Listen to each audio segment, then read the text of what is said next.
Ele diz que começou a se envolver com os negócios que trabalha hoje aos 7 anos de idade. Depois a empresa cresceu e passou por um revés, que era a empresa já do pai, mas hoje ele é referência no segmento. E é a partir dessa história que a gente vai falar aqui no Rumo Certo sobre gestão de crises. Está aqui comigo Alberto Júnior. O Alberto é CEO do Grupo Life Brasil. Alberto, seja muito bem-vindo. Obrigado pelo convite. A gente sempre fica muito feliz, né, Sebastião, por poder dividir o que de fato funciona na prática, né? A gente fala que muitas vezes o nosso dia a dia, a consistência do nosso dia a dia merece a prova prática, né? E realmente quando você fala... Muito obrigado quando você fala, pô, começou aos 7 anos, né? A gente fica assim, pô, mas será? Qual é o milagre, a magia? Eu acho que é necessidade. Eu acho que tudo começa por um motivo muito forte ou uma necessidade de você querer construir alguma coisa de alguma forma, né? Muito bom. Então, foi assim comigo, né? Com 7 anos. Meu pai veio da área do mercado segurador. Foi aí que eu conheci isso muito cedo, obviamente vendo de dentro de casa como as coisas funcionavam. No mercado eu estou há basicamente 30 anos, faz esse ano no mercado segurador, então eu estou com 44, então de fato faz um tempo muito longo que eu estou ativamente nesse negócio, ou seja, dos 14 para 15 é onde eu assumi que era isso que eu queria para minha vida. E nos 7 anos anteriores, a gente acabou conhecendo como funcionava tudo. Eu me recordo que meio turno da escola eu tinha que estudar, o outro meio turno eu tinha que, na época, contribuir em separar, certificar aquele negócio no mimeógrafo. Era uma coisa meio engraçada, ficava borrado tudo. Mas esse foi o meu começo em virtude de ver isso muito cedo dentro de casa, né? Então, com 14 para 15 anos, eu nunca fui um aluno exemplar. Eu sempre pergunto, né, para as pessoas, será que você precisa ter inteligência para ter um negócio? Você precisa ter um QI elevado? Eu descobri que eu não tinha QI elevado, que eu não gostava de estudar algo formal, então não à toa acabei aí sendo reprovado 3 vezes, sendo convidado para sair da escola 2 vezes. A minha mãe era diretora de escola, professora, psicóloga. Você já viu a confusão que é na cabeça de uma mãe? Pô, como meu filho não gosta de estudar? E realmente com 14 para 15 anos, eu acabei pulando a janela da escola aqui no Instituto de Educação aqui em Porto Alegre, na Redenção, bem numa esquina onde passavam garis, né? Que coisa interessante isso. E eu tinha umas propostas de seguro para entregar para os profissionais de venda que trabalhavam com meu pai na época. E quando eu vi aqueles garis passando, a primeira coisa que me veio pô, seguro de vida, gari também morre, né? Não vai ser eternamente vivo. Vai um dia que vai chegar, vai acontecer alguma coisa. Eu acabei pulando a janela da escola, obviamente rodando nesse ano, né? Porque era final de ano, era prova. Eu sempre ficava na recuperação e, lamentavelmente, os garis passaram naquele momento. E eu acabei indo atrás deles até a capatazia e vendi o meu primeiro seguro oficialmente. Eu me lembro que fosse hoje, era R$19,90. Nós estamos falando basicamente 30 e poucos anos, né? Quase 30 anos atrás. E isso me movimentou porque o valor da parcela da minha comissão era o valor que era a prestação de uma bicicleta chamada Caloi Alumínio, um quadro grosso, assim, que eu queria comprar, e meu pai dizia que não ia me dar, que eu tinha que trabalhar. Aquilo ali me disse que o seguro era capaz de construir algo que eu me esforçasse. E dali eu tive a certeza que eu poderia construir a minha trajetória. Com basicamente 18 anos eu fiz uma proposta para o meu pai largar os negócios na minha mão. Não foi possível, ele não aceitou, né? Tipo, pô, quem é você para estar querendo cuidar dos meus negócios? E eu acabei, então, fazendo essa proposta, foi rejeitado, né? E resolvi dizendo que se não fosse do meu jeito, então que eu iria montar o meu negócio paralelo. E ele me disse algo muito simples: se você der errado, você vai voltar para casa. E aquilo ali foi muito forte para mim, Sebastião. Tipo, se você der errado e não servir para nada, você volta para casa. Bom, eu não quero voltar para casa e não quero depender de ninguém. Então, a liberdade de ter liberdade me impulsionou a tomar uma decisão. Montei uma empresa paralela ao meu pai para começar do zero, sabendo que eu tinha condições de poder utilizar as experiências dele. Mas não foi isso que aconteceu. Eu tive que começar, de fato, do zero. né? 2 anos depois, 3 anos depois, meu pai, por um motivo estruturado de negócios, né, por conflito de interesse, ele não podia estar numa seguradora que ele acabou comprando, adquirindo, junto da corretora de seguros, acabou me emancipando com 16 anos e ele quebrou. Basicamente, começou a vir dívidas em cima de dívidas e, querendo ou não, o nome que estava nesta empresa anterior era o meu nome. E eu acabei descobrindo que eu tinha uma dívida ao longo do tempo multimilionária que passava 20 milhões de reais. E aí veio a ideia, fazer o quê, né? Você tem que trabalhar para suprir.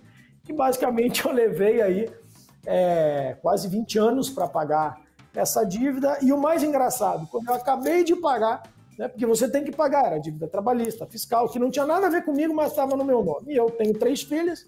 Bom, se eu não pagar, vai ficar para as filhas. Então eu tinha que tomar uma decisão de trabalhar e pagar. E aí me veio aquela coisa que na escola supostamente você aprende, né? Que você tem o corpo humano, o ser humano é feito de cabeça, corpo, membros. Eu descobri que não era bem assim, que era cabeça, corpo, membros, SPC, Serasa, Banco Central e protesto. E aquilo ali me disse, bom, agora eu tenho que fazer do meu corpo se transformar em alguma coisa diferente. Criei uma metodologia, essa metodologia eu carreguei para a minha vida inteira, que é como resolver problemas independente do modelo que você tem. Então é um método, e esse método me fez, obviamente, chegar, né, até onde, graças a Deus, hoje eu conquistei. E ao liquidar a última dívida, meu pai 2 meses depois faleceu. Ou seja, era para mim pagar o preço do risco do problema para aprender que as coisas não são como às vezes a gente gostaria de ser, mas que tudo tem um motivo, Sebastião. Não, e você tem que assumir que o motivo é seu.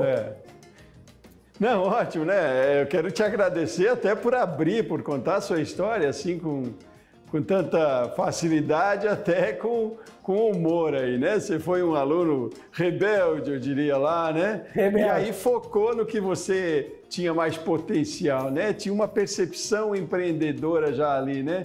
Mas é muito curioso, porque a partir da história, né, mais do que dar orientações, talvez, sobre gestão, é ouvir uma boa história, né, um desafio, uma oportunidade que você buscou dentro dessa situação. Isso já é um ensinamento, já ensina, já instiga, eu imagino, muita gente, né? Mas aí então, mas ainda assim eu quero seguir, né? Dessa forma eu quero seguir na trajetória da história de vocês, da sua história, a história do seu pai, para saber, sim, em coisas mais pontuais, de qual é a orientação para empresários, talvez, que estejam começando a entrar num processo de crise numa empresa e precisa fazer uma gestão, né?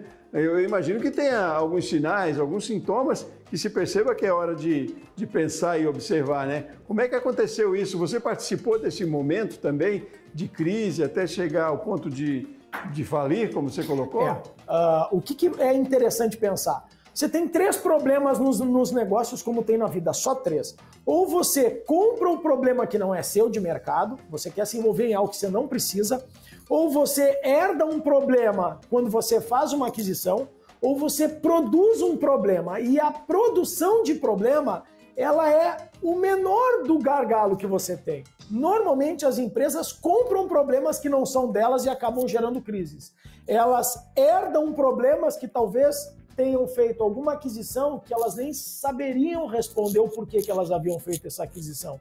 Então, o meu envolvimento foi muito mais na questão de ver, opinar e não ser escutado, porque eu era muito menino, né? E talvez eu faria hoje com o meu filho, né? Eu tenho 3 meninos, não é o caso, eu não tenho nenhum menino, mas eu faria a mesma coisa que meu pai fez. Então, eu não tenho o direito de criticar. Eu tenho o direito de aceitar e resolver, né? Então, eu sempre digo, se o feedback que você recebeu, se você recebeu, é porque é seu. Ou seja, se você tem um problema, é porque o problema era para você. Senão ele não cairia no seu colo.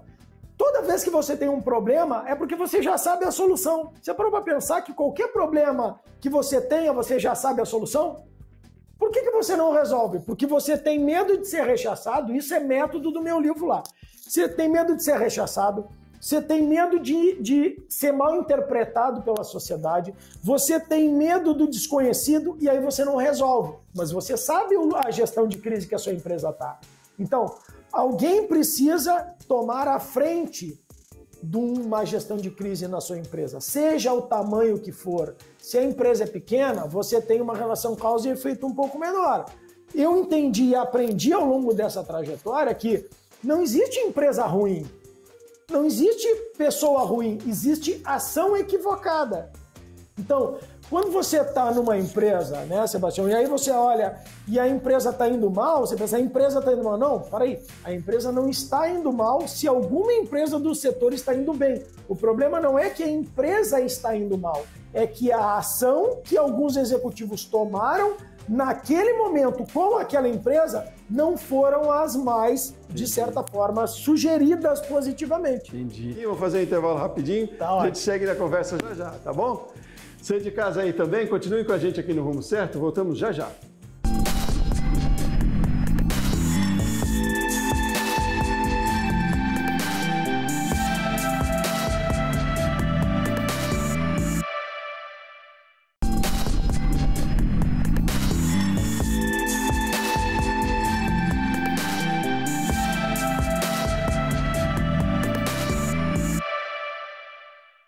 De volta com o Rumo Certo, na edição de hoje estamos falando sobre gestão de crises. Está aqui comigo para esse assunto, Alberto Júnior, CEO do Grupo Life Brasil, e tem muito conhecimento, muita experiência de vida, e a partir da história de vida dele, da vida profissional também, que a gente está trazendo para cá o tema gestão de crise.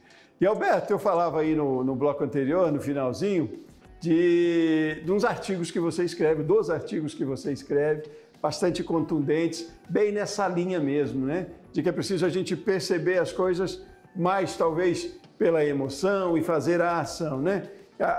Numa gestão, numa crise financeira, por exemplo, ela é consequência de uma falta de ação, como você diria. Eu tenho uma frase sua que eu achei espetacular, uma pérola, né? Quando a gente fala muito que empreendedorismo é risco, empreender é um risco, e você disse que você não gosta de risco, né? Quem gosta de risco, aliás, é papel, você gosta de resultados. O que você quer dizer com isso? É bem contundente. Você sempre puxa para essa linha, quase que puxando a orelha mesmo, né? Eu acho que todo o empreendedor, antes de tudo, antes de você ser gestor, você precisa entender que o autocontrole do executivo, ele é extremamente relevante para qualquer tomada de decisão. Então, quando você está buscando uma ação, você não está buscando pelo efeito dela, você está buscando o resultado que ela vai proporcionar. Então, se você está escrevendo, você não está escrevendo ao léu, você está escrevendo para um resultado que aquele conteúdo vai gerar. Então, a questão de eu não gosto, quem gosta de papel, de risco é papel, né? Eu gosto de resultado, é exatamente isso. Às vezes a gente percebe as empresas tomando ações, mas fazendo sem compreender o efeito colateral, né? E o efeito colateral nada mais é com base em ações estruturadas, ou seja, se você fizer A, quais efeitos colaterais você faz? Eu, por exemplo, qualquer tomada de decisão que eu tenha, qualquer uma, eu sempre coloco 3 efeitos colaterais positivos e 3 negativos. Porque qualquer decisão que eu tome vão ter efeitos. Vão ter efeitos colaterais. É um processo natural do empreendedor. Então, a empresa e o ser humano trabalha para ter resultados. É para isso que trabalha. O resto é conversa. Você trabalha para ter resultado, para ter uma família maravilhosa que você quer, você trabalha porque você quer ter uma digna, você trabalha porque você quer um plano de saúde mais estruturado, com mais recursos, você trabalha porque quer o seu filho na melhor faculdade, você trabalha para ter uma vida melhor, você vai na academia porque você tem medo de morrer, porque quem não vai na academia não tem medo de morrer. Se você parar para pensar, por que você cuida da saúde? Porque você tem medo de morrer, senão você não iria se cuidar. Porque você vai no médico, você tem medo de morrer, senão você não iria no médico. Então, você quer o resultado, o efeito colateral é o que lhe interessa, o resto é conversa. Né? Então, eu sempre digo, não adianta você ter palavras, se só por palavras fosse a solução, o dicionário seria o livro mais caro do mundo, e não é. Não adianta você falar sem você fazer. Então é prático, você precisa ser prático. Se você não for prático, você não tem um efeito colateral positivo. Não, ótimo, mas aí, feito esse diagnóstico, né, de que precisa alguma coisa ser feita, e aí estabelecida a estratégia, talvez, como você disse, você coloca os 3 efeitos colaterais positivos e negativos. é preciso elaborar estratégia para isso também, né, Alberto? Quais são, além dessas que você deu aqui como dica, mas quais são outras estratégias fundamentais e que para o dia a dia tem que ser executadas, talvez, para que não chegue, talvez, a um momento de crise? Tá. Primeiro é como funciona a matemática do seu negócio. O que eu falo, a matemática do seu negócio? Existe um processo padrão, né? Se você... Toda empresa precisa vender de alguma forma. Até um profissional liberal precisa vender o seu serviço. A pergunta é, qual é a capacidade que você tem de atendimento de cliente ou de qualificação do que você está fazendo ou de consultoria que você faz, não importa. Qual a sua capacidade? A sua capacidade, você precisa fazer uma reversão. No nosso caso, eu não faço um planejamento do início para o fim, eu faço de trás para frente. Porque eu começo a entender que o meu plano reverso se eu consigo atender 40 pessoas, por exemplo, no meu estabelecimento, na minha clínica.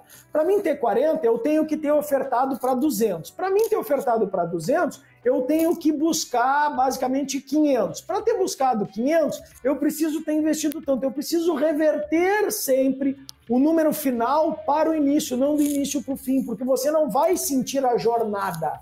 Muitas vezes eu estabeleci que o meu índice de conversão de capacidade de geração de riqueza estava baseado nas minhas horas de trabalho. Por exemplo, eu trabalhei vendendo na madrugada, né, em postos da Polícia Militar, eu tive a oportunidade de vender seguro de vida em presídios, pois eu trabalhava nas trocas de turnos, eu tinha oportunidade de fazer isso. Então, enquanto as pessoas estavam dormindo, um hospital que estava aberto, que tinha a troca de turno, ou que tinha médico que trabalhava de madrugada, eu tinha oportunidade de fazer essa conta, porque as 24 horas do nosso dia é igual para todos. A pergunta é, o que você faz nessas 24 horas que você pode ter mais capacidade de geração de mais riqueza?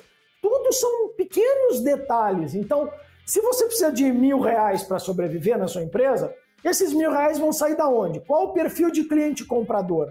Qual o perfil de cliente ideal? Às vezes o cliente comprador é aquele que vai estar de passagem, toma um café no seu bar e vai embora. Mas o cliente ideal é aquele que mora perto. Por exemplo, se você sai para fazer uma visita, ok? Você trabalha no estabelecimento, você quer captar cliente. Você vai vender, por exemplo, produtos de porta em porta, né? Que isso na minha vida, muito isso. Como é que você mede a sua capacidade de gerar riqueza? Você mede pela capacidade de passos que você consegue dar num curto espaço de tempo. Por exemplo, uma quadra tem 100 metros, e em 100 metros a cada 25 metros tem um prédio, se a cada prédio tem 50 apartamentos, quanto num lugar só, numa quadra, eu consigo ofertar sem ter custo, sem ter perda de tempo de deslocamento. Então, tudo isso precisa de estratégia de como você monta isso. E aí você traduz para o seu mercado financeiro. Então, eu me lembro muito bem que 40 visitas num dia foi o ápice que eu consegui fazer, porque eu vendi purificador de água, vendi enciclopédia, vendi baú da felicidade e vendi Bíblia. Eu vendi 6 meses de Bíblia. E eu nunca li a Bíblia inteira. A pergunta que eu tenho para fazer para você é, você precisa ler a Bíblia inteira? Não, porque quando você tem um problema, o que você saber é que Deus me ajude. Não é isso que você quer saber? E se Deus te ajuda, Deus está na Bíblia. Você está lá e lê a Bíblia, você entende a temática do produto. Então você não precisa ser um extraordinário técnico, você precisa entender o que ele entrega para poder usar a sua área técnica para dar, de certa forma, sobrevivência às suas ações, às suas palavras. Então tudo isso é parte de um processo.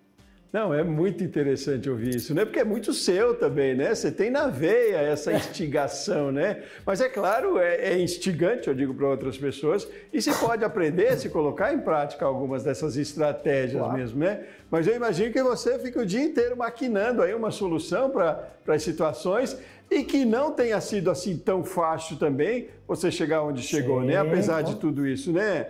É preciso entender, quando a gente fala ali de risco e de resultado, que problemas tem, que riscos existem, mais do que no papel também, admiti-los é interessante, né? Para que se tenha persistência, né, Alberto? Eu imagino que seja uma outra característica sua, a persistência, né?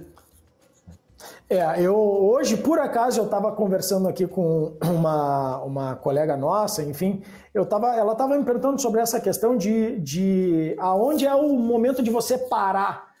E eu falei duas coisas. Primeiro, eu estou há 7 anos tentando um projeto que eu não consegui botar no ar porque não achei o time certo. E eu estou há quase 20 tentando pegar um cliente que eu não consigo. A minha pergunta que fica é o seguinte, ó, o que faz você desistir? Conta. Você vai fazer conta, você vai aprender a fazer conta. O fato não é de você ser o melhor, é o fato de você aguentar desistir de maneira mais longa que a maioria das pessoas desistem. Eu não sou uma pessoa inteligente, só que eu não desisto. Eu não sou uma pessoa que tem um QI elevado, só que eu encontro alternativas para me tornar, de certa forma, para emburrecer menos, você entende? No bom sentido. Você sempre precisa compreender que o não é eterno. Você não vai ter a vida inteira de acertos e você não vai ter a vida inteira de erros. Nesta janela de tempo, quem sobreviver mais à dor vai ter um grande case, né, de sucesso na vida. É simples. Esse é o grande fato, né? Então, isso é muito pessoal. É você saber que sem dor não existe prazer. É muito simples você passar isso. Eu falo muito, você tem 1% de acerto na vida para 99% de frustração. Só que esse 1% de acerto paga os 99% e você ainda fica com saldo positivo na sua trajetória. Ele pode ser muito forte, né? Você percebe isso no meio que você vive, no que você conhece dos nossos empreendimentos, de empresários? O que está mais faltando? É essa garra aí, é essa noção de que dá para sair, que dá para aproveitar do 1% e quase que explodir? Como é que você vê hoje o empresariado brasileiro aí? Eu vou tentar falar para você uma conta que pode servir para todos os mercados, que é o seguinte.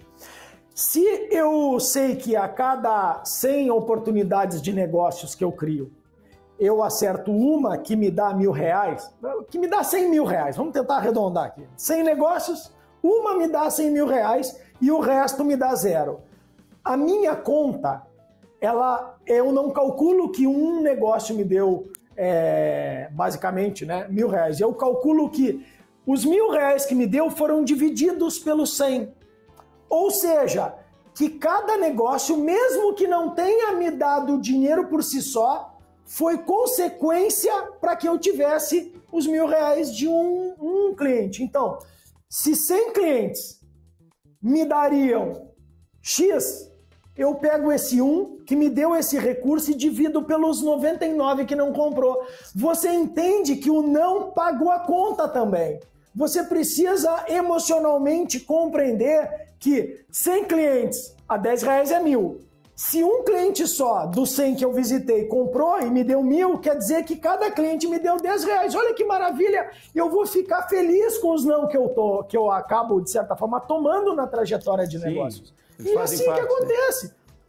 Que se não fosse esses não, você não teria o sim. Hoje a nossa metodologia está em mercado de seguros, ela está em mercado de beleza, ela está em clínica, ela está em mercado de ozônio, ela está no mercado de neurociência aplicada. Então, por quê? Porque existe uma metodologia que você aprende que passa a ser particular pelas suas dores até você encontrar seu prazer. E é eterno, você não vai estar feliz nunca e você não vai estar triste nunca. É parte da jornada, tudo que sobe e desce, nem sempre tem chuva, nem sempre tem sol. E faz parte do show, Sebastião, essa é a grande realidade. É muito mimimi do empreendedor que quer começar a carreira e quer de um ano para o outro ficar milionário. Não existe essa chance de você começar hoje e ficar milionário sem esforço. Não adianta. O vitimismo, o coitadismo, o mimimismo tá aflorado no mercado. Aí eu digo, você precisa ser inteligente? Não, você só precisa abortar o vitimismo, o coitadismo e o mimimismo que você vai aprender a ganhar dinheiro. Mas isso é uma ação inteligente. É preciso perceber que não depender também só do externo, né? Claro que tem todo falando de economia, uma macroeconomia que interfere, mas ações pontuais, ou essa abertura, né? Esse entendimento do potencial que se tem e buscar estratégias para isso. Rapaz, foi uma lição aqui. Você dá palestras, inclusive, eu imagino, né? Você presta consultoria, né? Você verbaliza com uma facilidade e tanto sobre a vivência que você tem. Alberto, e eu acho assim... Só para concluir. Só para concluir, todos os mercados, para mim, são convexos. Na alta da economia, você tem produtos que vendem na alta e na baixa da economia, você tem produtos que vendem na baixa. Saiba, você empreendedor, aí como uma sugestão, criar a convexidade dos produtos, seja na economia positiva ou não tão positiva assim, para alocar esses produtos de forma que seja coerente e relevante.